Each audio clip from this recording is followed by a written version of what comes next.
नमस्कार, आप देख रहे हैं जौनपुर टुडे। मैं हूं शुभम अग्रहरी। साथियों, बड़ी खबर है कि मुरारी बापू जो प्रसिद्ध कथावाचक हैं वह इस समय बनारस में मानस सिंदूर राम कथा करने के लिए आए हुए हैं और इसी को लेकर अब उनका कड़ा विरोध भी हो रहा है और विवाद भी बढ़ता हुआ नजर आ रहा है। जी हां, आपको बता दें कि बीते 11 जून को मुरारी बापू के पत्नी का निधन हुआ था और अपनी पत्नी के निधन के 2 दिनों बाद ही मुरारी बापू बनारस पहुंच जाते हैं राम कथा करने के लिए। और इतना ही नहीं बल्कि मुरारी बापू सूतक काल में ही बाबा विश्वनाथ जी का दर्शन भी कर लेते हैं।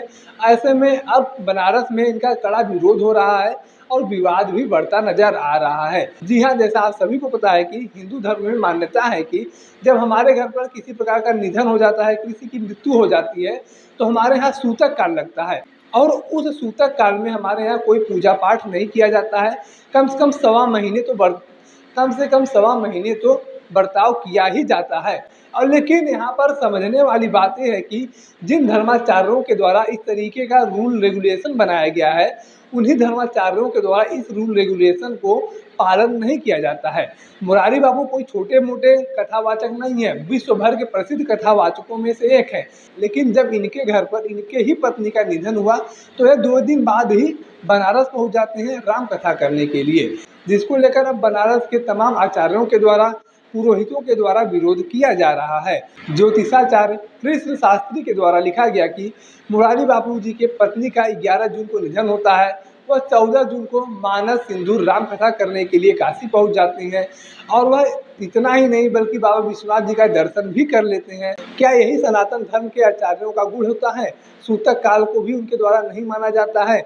इसके साथ ही साथ काशी विद्वत परिषद के संगठन मंत्री के द्वारा भी इस पूरे प्रकरण पर कड़ा विरोध जताया गया है। आपको बता दें कि 2021 में भी बाबा विश्वनाथ मंदिर से इस तरह की घटनाएं सामने आई थी और उस घटना में एक अर्चक के द्वारा बाबा विश्वनाथ जी का सूतक काल में पूजा करने की बात सामने आई थी। बाद में उस अर्चक को हटा दिया गया था और अब यह घटना सामने आई है।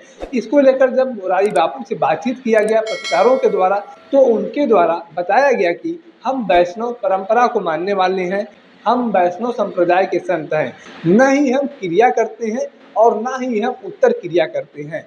हम लोग कथावाचक हैं, भजन करते हैं, पूजा पाठ करते हैं और हमें इसी में सुकून मिलता है और सूतक में हमें कोई सुकून नहीं मिलता है। जब बाबा विश्वनाथ जी के दर्शन को लेकर बात कही गई तो उसके जवाब में उनके द्वारा कहा गया कि हाँ देख लो, हमने बाबा विश्वनाथ जी का दर्शन तो कर ही लिया है। यानी कि उन्हें इस पर कोई पश्चाताप भी नहीं है और उन्होंने राम कथा बंद करने का बात भी नहीं कहा है। एक तरफ जहां हमारे धर्म में आम लोगों के द्वारा हर एक चीज़ का पालन किया जाता है, सूतक काल का पालन किया जाता है और तमाम चीज़ों का पालन किया जाता है जो धार्मिक है, शास्त्रीय मान्यताओं के अनुसार हर चीज़ का पालन किया जाता है। एक तरफ ये कथावाचक हैं जो अपने आप को बहुत बड़ा कथावाचक मानते हैं, बहुत बड़ी हस्ती मानते हैं, उन लोगों के द्वारा इस तरीके की क्रियाएं की जाती हैं जो बहुत ही घटिया और शर्मनाक है। लेकिन यहाँ पर समझने वाली बात यह है कि मुरारी बापू जो सूतक काल में बाबा विश्वनाथ जी का दर्शन कर रहा है, मुरारी बापू जो सूतक काल में ही राम कथा कह रहे हैं, उनके द्वारा इसका पश्चाताप भी नहीं किया जा रहा है।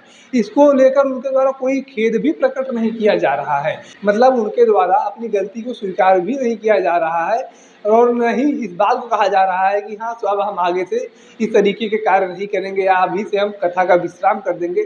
इस तरीके की कोई बात नहीं सामने आ रही है। यानी कि जिन्हें हम अपने सर पर बैठा कर रखते हैं, कथावाचक के रूप में उनकी बातों का पालन करते हैं, उन लोगों को धर्म से लेकर शास्त्र से लेकर कोई मतलब ही नहीं है।